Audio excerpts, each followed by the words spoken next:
and welcome to the Leading Lives podcast, here from the Login Studio in Dorset. Would you like to be a better leader or improve how your team works together? It might be worth listening to our guest today. It's Claire Salerno. Hello, Claire. Thanks for coming in. Thank you so much for asking me. Let's start by hearing a bit about you and your background. Oh gosh, where Yep. to start? Well, how about your Maltese heritage? Yeah, very proud of my Maltese heritage. So, my father was born in Malta, so I've got a Maltese father, an English mum. That's a combination and a half. So I've got the very sort of not nice, normal English side, and then this crazy, volatile Maltese side. But my Maltese heritage is really important to me, and I have so many family over there. My eldest sister still lives out there, and I've got nieces and cousins and aunties, and former Miss Worlds and all sorts, and sports people all over in the little island of Malta. I knew you were a colourful character. So, so tell me a bit about your background in work. Well, actually, I started off in law, and from the age of about 8 years old, that's all I wanted to do was study law. I would ask for law books for Christmas. I mean, but so luckily enough, after I left school, I was actually able to work and study at the same time. So my first job was in a solicitor's firm where I was earning £100 a week, Wow. and on my first day at that job, they sent me off to court. And I didn't have a clue what I was doing. And I was sat behind a barrister, and this barrister was asking me questions left, right, and centre. Give me this, give me that. And I was fuddling and muddling all over the place. And I thought, tomorrow is not going to be like this. Tomorrow I'm going to know my stuff. So yeah, I actually studied and worked in law for about 4 or 5 years. And then I thought, I don't know if this is now necessarily for me, because I wanted to change the world. What kind of law were you particularly interested in? Um, Contract law or? No, family litigation, but obviously when you're studying law, you have to cover quite a lot of different things, whether it's probate, whether it's criminal.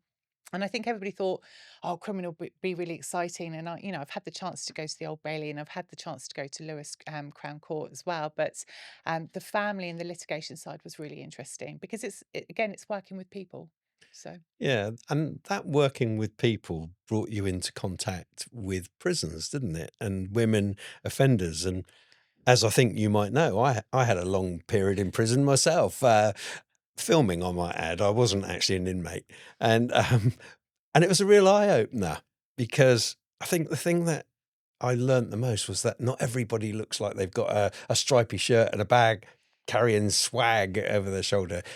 Everybody looks so normal, don't they? Absolutely. I actually really enjoyed my time in prison. I know it doesn't make sense at all, but the work that I was doing, I was mainly focused on working with women offenders. Now, the reason why women offend as opposed to men is very different. Generally, they have been subjected to abuse. You've had very challenging upbringings, potentially in coercive relationships. And so the offences are also very different from what you would see in men's prisons. I've also worked in men's prisons too. But I think with the cycle, particularly for women in prison, is they're generally the primary caregiver of a child. So if a woman were to go into prison, that child is likely to go into care, and the cycle starts all over again. So for me, it was really important to get the opportunity to work with those women, to give them some skills. What Um, sort of things were you doing? well, it was very much around giving them the skills that they could have something upon their release. So, So resettlement. yeah, resettlement, but also creating working prisons. So, obviously, this is something that they do in America all the time. But actually, it's about giving people real skills that they can use. It could be that they had really challenging upbringings, didn't finish school, didn't necessarily have a skill or a career to go into. And we were able to do that through the various charities that I worked for at the time. Your role as a learning and development manager took you into the world of professional football at Southampton Football Club, didn't it? Something you weren't involved in before. No, honestly, I never ever saw myself working in football. For one, and certainly not Southampton, because I was actually born in a PO postcode. So as you can imagine, it caused a little bit of a family divide. I had some family supporting Portsmouth and some family supporting Southampton. So that was one big thing. But also, I'd never really followed football, but I did see it as an amazing opportunity. You know, you're working with high performers, and I'm not just talking about people on the pitch, talking about the incredibly talented people that work within the club, people that the fans don't see, all that hard work and amazing work that they do in the background. So, I mean, I do remember, and I think it was in my first month. Again, not a follower of football at the time, and we'd lost a game, and the feeling in the bistro that day was, it was really bad, and everybody was really sullen, and I was like, what's going on? It's, you know, it's only a game. And the look that shot across the table, I thought maybe it's a little bit more than a game. And before I knew it, I've been there for 7 years, and that's the longest place I've ever worked. So that says something about the club and the people that I got to work with. So you were working there during the Ralph Hasenhüttl I certainly era, was. and Yeah. who were the other managers when can you remember Oh those? my goodness. So yeah, Ralph, we've had Nathan, Yeah, and obviously the very wonderful, lovely Russell as well. yeah. So yeah, so I've had some really brilliant experiences there, and I've certainly learnt and developed and built some brilliant relationships, and have been really stretched and challenged myself. So yeah, I was there, as I said, for around 7 years, and it was a really hard decision to leave, because football is constantly changing. There's ups and downs, and a lot of it is outside of your control. So you're working in a business unlike any other business. And I think, you know, sport is like that. You're having to deal with things that are outside of your control. You're having to deal with incredibly talented people. You want to be able to get the best out of them. You want to be able to keep their motivation going. You need to be creative, and you need to face lots of different challenges. So it was a really exciting place to work. Couple of other things on that. I mean, I imagine you were working a lot with the young people coming into the game as well, were you as well? More so, actually, I sort of worked more so with the staff. Okay. A really talented bunch. I did do some work with the women's team as well, which was absolutely fantastic. And again, beautiful, amazing people. Working within the leadership team as well. So got to shape quite a lot of things. And my role at the club was engagement. So I'd get to work with staff and put on lots of different events, as well as all of the learning and development side of things as well. So has it made you become a football fan now? I am, Yeah? shockingly so. You still go to games or I don't. I watch from afar, like, and yeah, and I'm always keeping an eye on the scores. So, not going and too well this no, season? and you know what? I never thought I would catch myself with reminders on my phone to see what the scores are. Never thought that would happen, ever. So you left Southampton Football Club earlier this year. What are you doing now? Yeah, it was a really difficult decision to leave. As I said, friendships and the relationships and all the amazing challenges and experiences I'd had there. But I thought, actually, I need to go and follow some other passion projects. So I'm actually doing two things. Mainly I'm semi-retired. That's what I'd like to say. I'm semi-retired, but I've set up a little company, and so some of what I do is developing properties, which is completely going outside of my comfort zone. But I'm still doing some development of people. Basically, I love transformations. Right. So I like seeing something and seeing what it could be, and making it happen. So with the property development side, I'm now armed with a crowbar, which is really exciting, because I've actually been let loose with a crowbar. That So sounds very worrying to me. Yeah. We'll come on to the property development side of things a little bit later on. I've seen some of your recent social media posts, and you held a team alchemy session. yeah. What is that? Oh, I was so lucky to go and do some work for a very well known company in Southampton who do some fantastic stuff. And they were having a team building day. And when I was talking to him about, you know, some of the issues or some of the challenges they may have been facing, there's a variety of things that I can do, 'cause psychometric testing, all sorts of bits and pieces. But we felt that team alchemy was the best way forward. So actually, that's based on Lencioni's model. So Lencioni is this brilliant writer, excellent books out there. Would definitely suggest anybody read any about his models and things that he does. Showing that I'm such a heathen. I thought it was a type of pasta, but Could be. It yeah, could be. But Lencioni's model basically says, you know, for any team to work, actually, he talks about dysfunctional teams, and how you can make a cohesive team. So, for any team to work, you need to have trust. You need to have conflict, surprisingly. Now, a lot of people try to avoid conflict. Mm, Actually, conflict can be a really good thing as long as you feel safe yeah. to have that conflict, as long as you have that trust. So then you need to have commitment, and commitment of your team to know what they're doing, to hold each other up, and that then leads into accountability, which then of course leads to results. So you can have, and most teams have some. I rag status them, so I give them a red, amber, or green, because I ask them to complete an assessment beforehand, and it's a solo assessment, and then I collate all of the scores, and then I go, ta-da! Here, this is basically what your team's looking like, and then we just delve into that in a little bit deeper. And it is alchemy because a team is quite magical. When it's working, it's absolutely fantastic. People feel good, they're achieving, they're following the right direction, they're holding each other accountable, they're supporting each other, they're achieving. When you have a dysfunctional team, that's when you have people who are not turning up, who are turning up but aren't particularly present. You could have people who are sort of very self-driven, so it's not about the team, it's about them. And there could be a lack of trust as well. So part of the work that I do when I'm working with people and with teams is looking at some of those areas, particularly around teamwork, to say, actually, okay, what's missing, what's going on here, and how can we improve that? And that might mean by doing, a course or a session with everybody, or it could be some one-to-one sessions or smaller group sessions. So, what are the main reasons that a company should call you in to offer you advice and help? I think the way I look at it is I'm a very empathic person, and I sense a lot. But I think it's the key thing is about really truly understanding, asking lots of questions. So I will go in and I will observe. I'll see certain things, and some things that I'm really happy to see, some things I'm less happy to see. But it's about having these conversations and really getting to know people and what their needs are, but actually having the clarity of the goal for the organisation. Where are they really heading, and are we all pulling in the same direction? That must be a common issue that you see that companies just aren't pulling in the same direction. Yeah, and it's not through lack of passion or lack of effort. Sometimes it can be about clarity.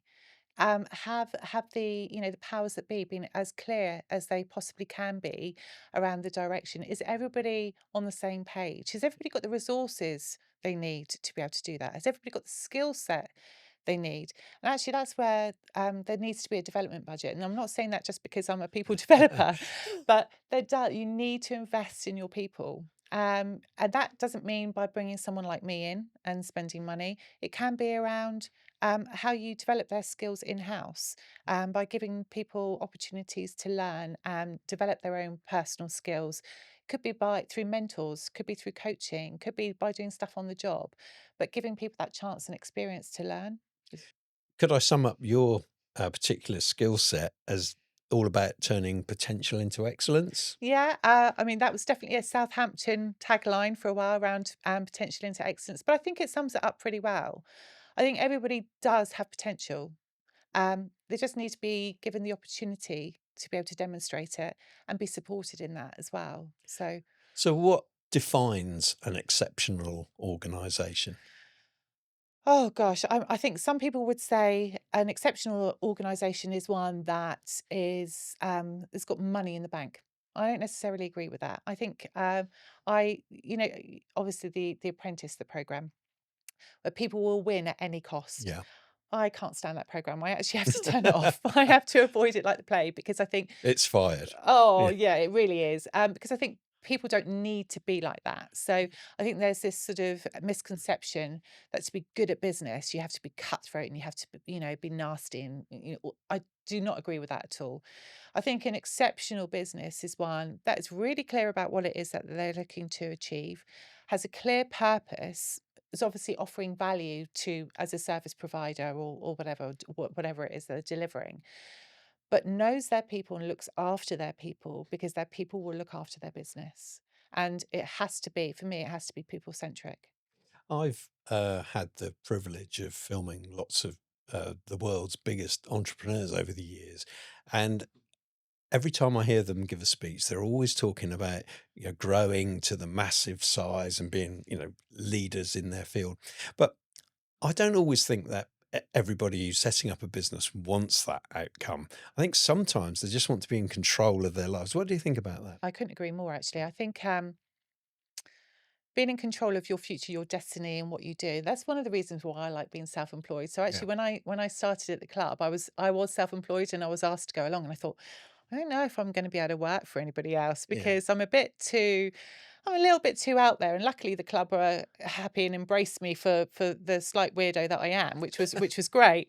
Um, but Slight. it's slight, very slight. But I think it's about being on purpose. I think everybody, whether it's a business is an organism, we're an organism as well. It's about having purpose, having this real clarity of what direction you're heading in, whether you're a small business or whether you're a large business. Everything needs to be working together in the same direction. Um, and I think that's what makes a successful enterprise. But for me, it will always come down to the core of why are we here? What are we doing? What are we looking to achieve? So when a company brings you in, do they tend to bring you in for a single session or is it a series of events? And how long do they last? Yeah, I mean, it can be a variety. So there's been some organisations that I've worked with over a period of time. That could be that I've created something quite bespoke for them. So I'll go in and I'll talk to them and I'll see actually what some of the gaps are and see what we can do to help overcome and bridge some of those gaps. Other times it could just be around coaching. And on other occasions it could just be a one-off session and actually then I'll see them again maybe next year, which is absolutely fine. But for me, it's about giving them the skills so they don't need me. Right. Um, that's the most important thing. I don't want to be, and I've never wanted to be one of these sort of repeat offenders that keep, being churned in and rolled into an organisation. I want them to be better than when I left, and I also want them to be able to be self-sustaining in what they do. It's it's a little bit like the field in which I work in that, you know, people often just want you for one particular project, and it means that you've got to keep finding new clients. That must be a challenge as well, isn't it? Yeah, of course. I'm lucky enough. I've got a nice, good network, which is great. Hmm. Um, and I think, as I said, this is a bit of a passion project as well. Yeah. So for me, it's about absolutely keeping my hand in. I love people, and I love developing people, and I love those aha moments that you have with people when the penny sort of drops, and they're like, "Oh God, I've got all of this myself." And I'm like, "Yes, you have. You absolutely have." So me, it's around. Um, people are fascinating. But yeah, it's always going to be a challenge, isn't it, to find that sort of consistency or something. But I'm okay with that. Yes. I'm okay with that. You mentioned psychometric testing and profiling. That scares the hell out of me. Uh, what is that? Oh gosh. Okay. Well, there are so many different types of psychometric assessments, and for me, really broadly speaking, I mean, there's ones for general intelligence. There's some for there's Myers Briggs, you've probably heard of. There's another one, DISC, for example. There's some on emotional intelligence. All of these great things. Now, for me, they are a map. They're an overall map for someone. They're not the be all and end all. Now, bearing in mind that when you do these assessments, you're asking the person to complete them. It's always amusing to me when people say, "This is nothing like me," and I didn't complete it for you. You completed it.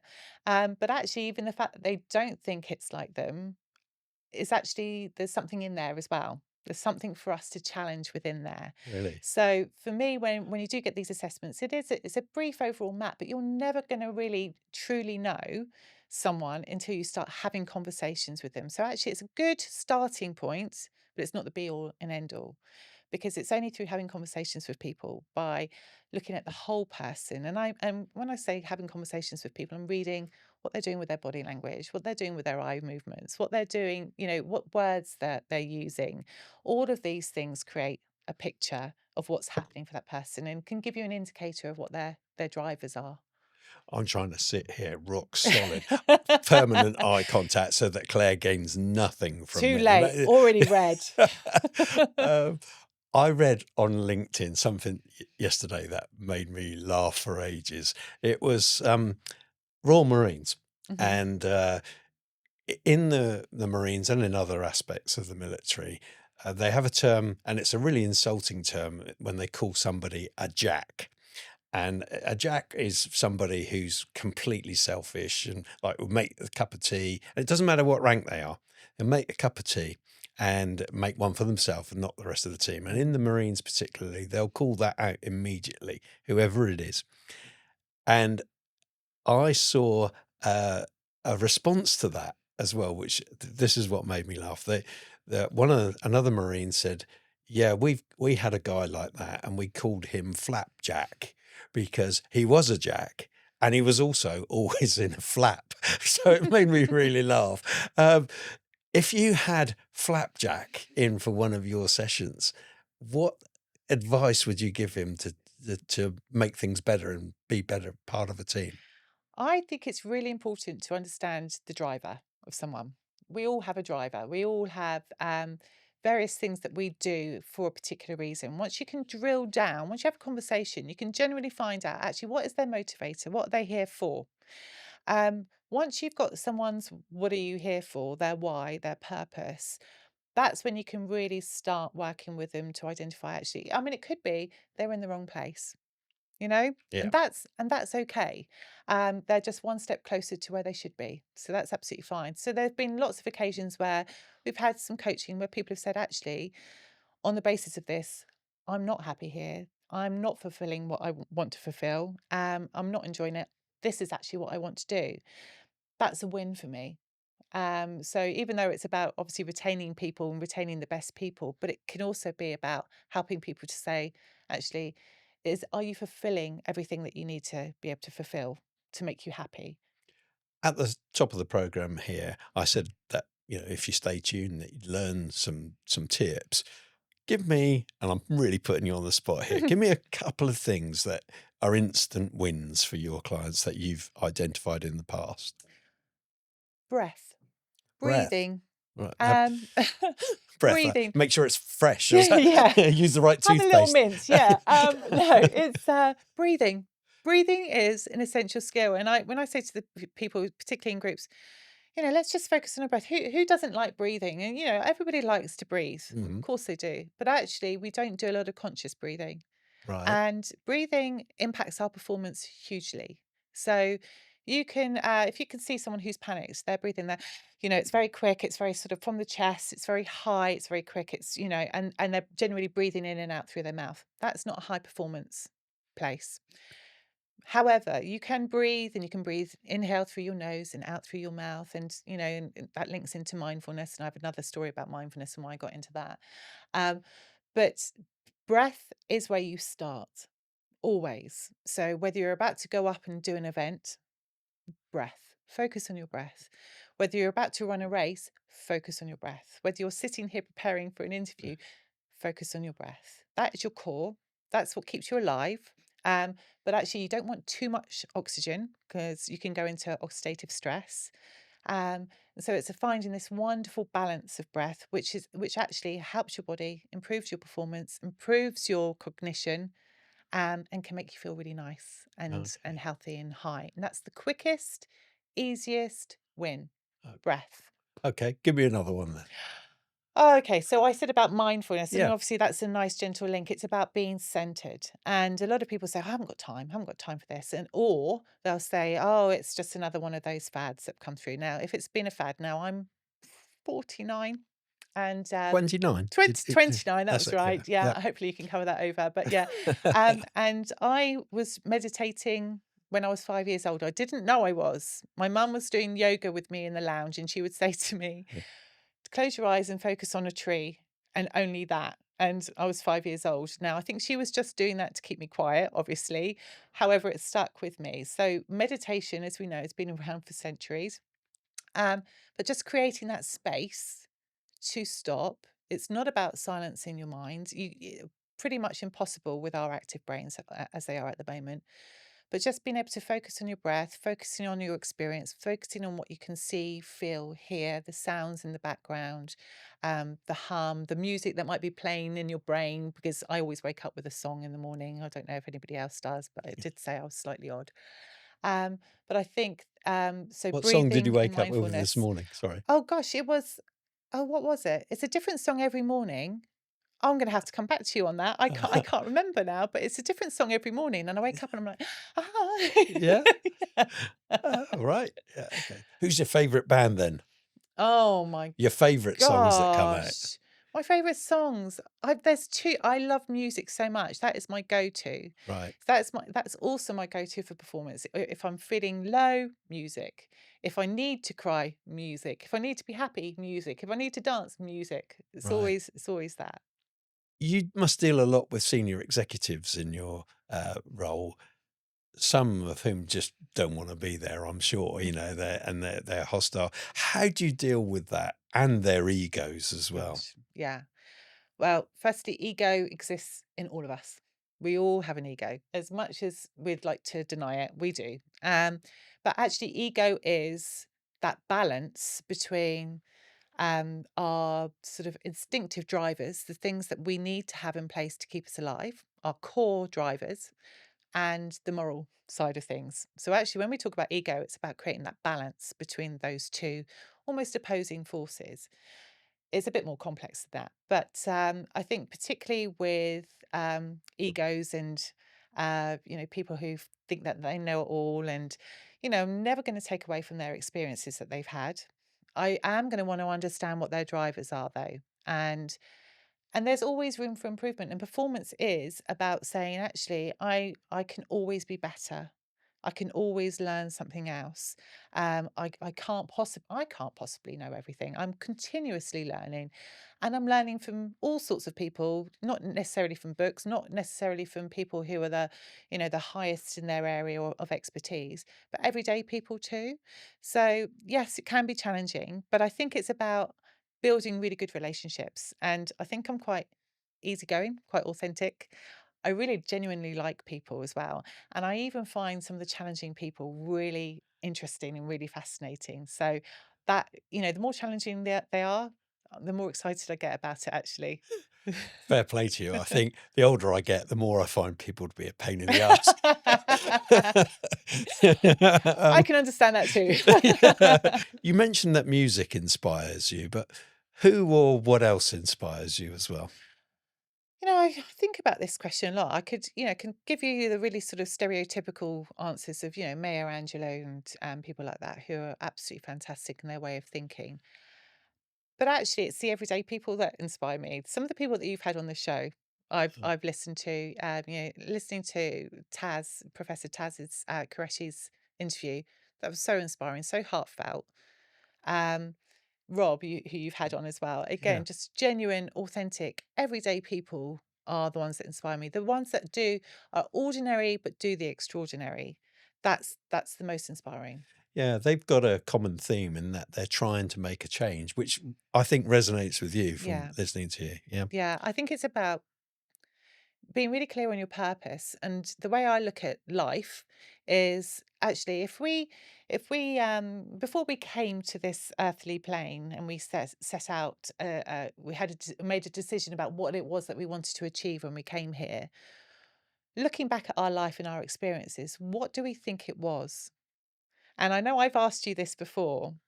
So if you can transport yourself way back and said, if you were to set a mission, almost like a theme for your life, what do you think it would be? And I think that's a really important question because that actually gives us purpose. And then that keeps us centered and focused on what it is that we want to achieve. But with the main part of that being and knowing that we are all interacting with each other. We learn so much of our interactions, how someone else has responded, how I've responded to them. What does that tell me about me? And how is that supporting me on this journey? Yeah, I think it's a really important thing. I've always tried to treat people the right way and not be there to exploit them and be fair. Sometimes actually to my own detriment, Yeah. I'd say. Is that sort of fairly common as well? I think so. I actually don't think people are intentionally bad. No. I think they're based on their experiences, the environment, some of the drivers, some of the needs that they have. I don't think people are deliberately go out to be bad. Um, None of us are perfect. I know I've made some ridiculous mistakes in the past, and I think those mistakes have actually helped me help other people. to not repeat the same mistakes that I've made. And I think that the key thing about that is making a mistake, learning from it, not and certainly never deliberately going out to hurt someone. Never cause harm, never wish harm. Yeah, I think the making of mistakes is a really good point because you do make mistakes in business, in your personal life, whatever. But you do, if you're sensible, you learn from them, and you might make a different mistake, but hopefully not the same mistake twice. Yeah, Absolutely. And I used to say this in the workplace. You can make a mistake.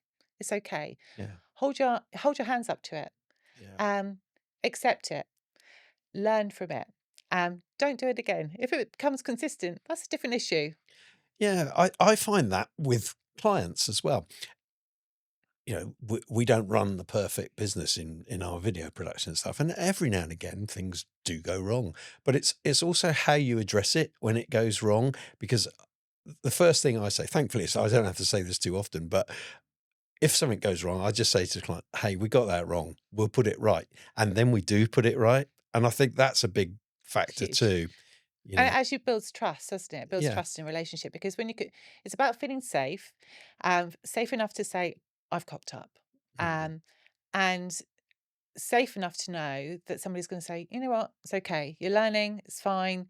Um, l- Next time, maybe do it this way, do it that way, etc., etc. But hiding those mistakes. People will be like, oh, I don't want to say anything in case I don't want to get the sack. I don't want to get. You need to be really open and honest about it. Hold your hands up to it. Yeah, I've been, as you know, I've recently renovated my home, and we had an issue with a heating engineer. They made a massive mistake, and they kept saying to me they were coming back, and Mm, in the end, they never came back, and mm. they blocked my calls and just never came back and left us with a big problem. Thankfully, it was resolved, but that led to me putting a rare social media post Mm, criticizing them, which has done them a lot of harm, I would think. mm. And but why? It was an easy thing. It would have taken them half an hour, Yeah. you know. Who knows what's going on for some people? Now that segues nicely into property renovation. Yeah, and doer uppering, which is another passion of yours. You've already mentioned it. So Yes. tell me a bit about that. Oh gosh, yeah. So it's been a dream of mine for a while, and I do love loved watching all the DIY SOS programs and things like that. And I wouldn't say I'm hugely skilled with machinery or things like that, but I'm getting there. So yeah, I have a real passion for finding a really rundown property, um, taking it apart, as much as I need to. I would never take away things that you don't want to take away some of the character of the property. But I really love sort of stripping it back and seeing all the. I mean, there's a property that we're doing at the moment. It's like three different layers of wallpaper, and I think, oh, the history of that. But I'm also, as I said, it's a little bit odd in that I will go round the house and say, "It's okay, house. You're going to be okay soon. You're going to be a beautiful home again soon." And just giving it that love because it's going to be someone's home again.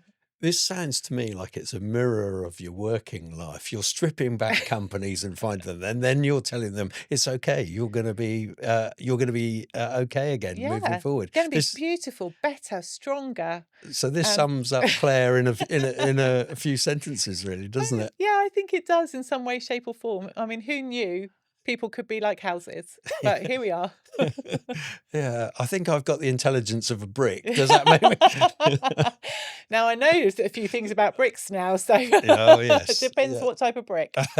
Yeah. Engineering bricks are quite strong. I know that. So, right. So, as well as all this um, business and your property doer up, you've had so far an incredibly complex personal life. We're not going to go into much detail, but let's have a quick talk about that. We've got 5 minutes or so left. So Mm. just tell me what you want to tell me about your life so far. Oh gosh, yeah. I mean, it's been an amazing life actually. Full of ups and downs, and I think it's full of the things that make you who you are.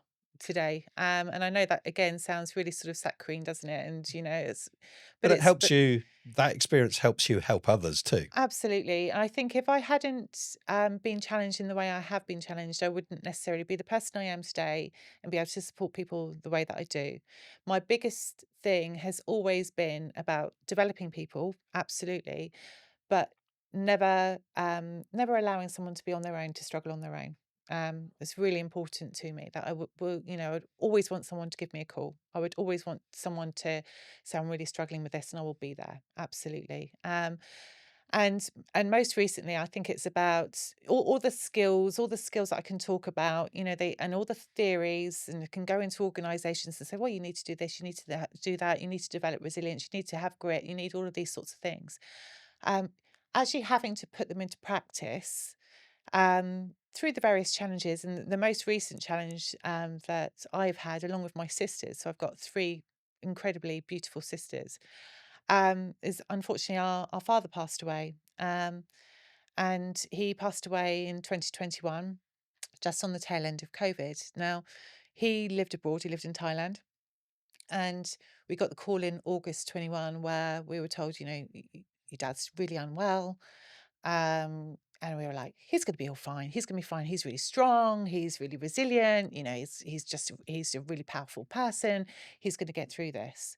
And so we started having to coordinate flights to go to Thailand. And Dad kept saying, "No, no, no, I don't want you to see me. I'm fine." And I get that because I'm very similar. If I'm not feeling quite right, don't want anyone. I don't want any fuss. I just want to Yeah. get on with it. And I think that's where Dad certainly was. And but we made the decision to fly out to Thailand, and of course it was sort of tail end of lockdown. We had to have special permission to travel to Thailand. We had to stay in quarantine for 2 weeks. So we actually went to Phuket, which is a beautiful place. Mhm. Quite scary when you see all the tsunami lines and Yeah, things yeah. like that. But we stayed there, and it was the first time all of us sisters, the four of us girls, had lived with each other for years. And so that was interesting in Yeah. itself. So we had to sort of coordinate that. One sister traveling from Malta, the three of us traveling from the UK, sort of meeting in Dubai and then flying out to Dubai to Phuket and staying in this quarantine hospital. And we got there and we were like, yes, we've made it. And we thought we're going to see Dad. Yeah. We're going to be able to see Dad. And by this time, he'd sort of fallen into quite a deep sleep. A day after our arrival, in the early hours of the morning, we received the phone call that he'd passed away. And we had to sign the thing of do not resuscitate as well Mhm. prior to him passing away, which was Yeah. the hardest thing ever. And we all had to sort of really pull together, and we're in, as I said, this exceptionally beautiful place, dealing with this incredibly difficult, just really difficult thing to deal with. And I think when you lose a parent, nobody can. And I know you've had some amazing people on here who've lost a child, or Mhm. members of the family, and losing a parent is something that's quite undescribable, Yeah, actually. yeah. And so we were all out there together, and I think what got us through was each other. Um, there were lots of tears, lots of emotion, lots of feelings, lots of different experiences. All of we all had a different relationship with Dad in one way, shape, or Mhm. form. Yeah. Um, and we were stuck in Phuket. We weren't able to go. We weren't able to go and see him. We weren't able to do anything like that for 2 weeks. So, but humour gets us through a lot of things. I mean, we're all a little bit out there. And so I don't know, we would just pull together in some of the weirdest ways and Yeah. with the weirdest things, and again with music. And then when we eventually, when we were actually eventually released from quarantine, and we were able to go to Pattaya, which is where my dad was, and we were able to go to Bangkok and have his body released, and just it was the cultural shift for us was huge. Yeah. So the funeral was a 3-day event, and you have Buddhist monks there, and you're feeding the monks, and you're not allowed to touch the monks, and all of these different things, and it was very challenging, very confusing for us. Beautiful in the fact that our loads of people turned up to my dad's funeral, which was wonderful, and Mm. testament to him. Um, but every corner, every turn was a challenge Yeah. because it was so unknown to us, even all the way to the cremation and things like that. And then after that, you know, picking up his ashes, and I won't go into loads of detail, No, but no. it was a really challenging time because he also passed away. He didn't make a will. So all of this becomes very complicated, and Very I complicated. I wish we had a lot more time to talk about that, but as you know, we've got 40 minutes or so limit, and according to our countdown clock, we've got We're 3 seconds. Can't believe it, can you? And I can't actually believe the range of things that we've covered during this interview with Claire. So next week, we'll have another guest with us, so come back and join us then. Thanks very much, and we'll see you soon.